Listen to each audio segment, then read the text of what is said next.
Hey everybody, this is Brian, and today we're going to start our journey on Java. What is Java? Well, a quick Google will tell you what Java is. Java is a cross-platform language that runs on quite literally any platform out there. So the code you write on a Windows box will run on Linux and Unix and Mac OS and etc. etc. Java is used around the world. It's one of the most popular languages out there. The reason why I'm doing this is because I am studying for the Sun Certified Java Programmer. That's the Sun Certified Java Programmer, or SCJP certification. Now, you notice when you search for Sun Certified Java Programmer, you're taken to Oracle. Why is that? Everybody knows that Sun made Java. Well, Oracle bought Sun. Well, I should rephrase, they bought parts of Sun, not all of it, but for the most part, just know that Oracle bought Sun, so it's now the Oracle Certified Professional Java Programmer. Same exam from what I've heard, but I'm going to study for it nonetheless.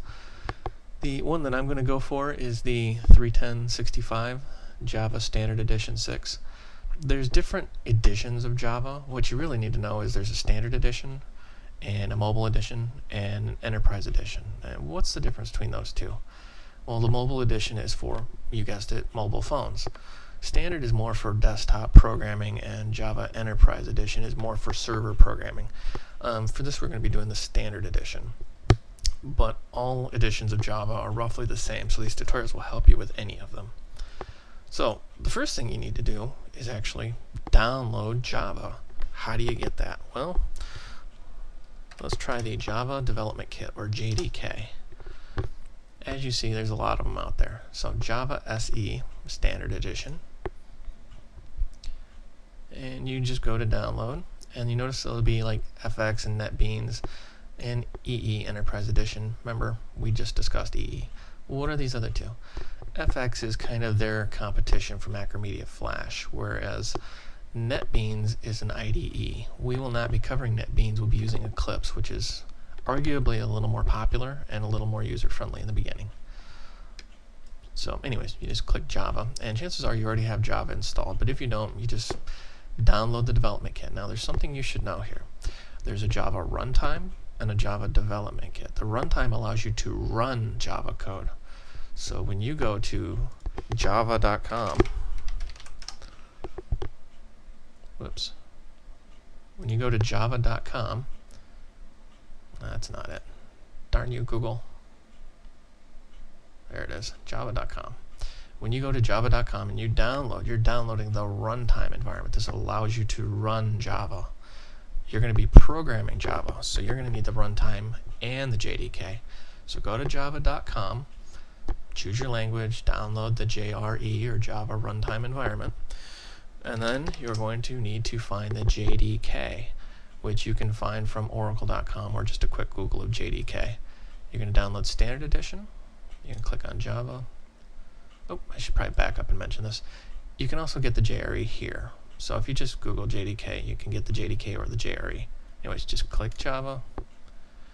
Follow the prompts on the screen. You're going to want to download Java Standard Edition Development Kit.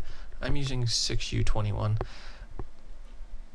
6U21 means Java 6 Update 21. You can see Java 6 Update 21 right here. Really, the editions don't matter. Just know that you're using the Java Development Kit. Then, after you've downloaded and installed those, you're going to want to download what's called Eclipse. You can go to eclipse.org. And be careful Googling Eclipse, because you might get that vampire movie. Teenage girls love that. But anyways, go to eclipse.org, and this is a very popular IDE. Download and install the edition for that. You might get a little confused because there are a lot of editions out there for Eclipse. You can see there's Eclipse Java, Eclipse Runtime, SOA, Pulsar, Modeling, Application Frameworks.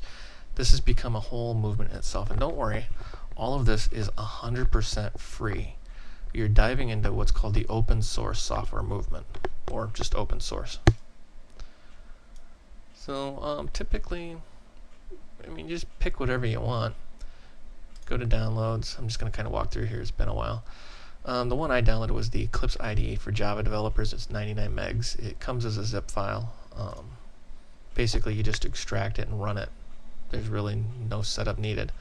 you'll see all these weird acronyms. We'll get into these later, where it says org, eclipse, CSV, all this stuff. It's going to look totally Greek to you if you've never touched Java. Just download the edition that's right for you. And as you can see, it comes for Windows, Mac, and Linux. Once you have those set up, go to the next video, which we will be starting Eclipse. Thank you for watching. I hope you found this video educational and entertaining.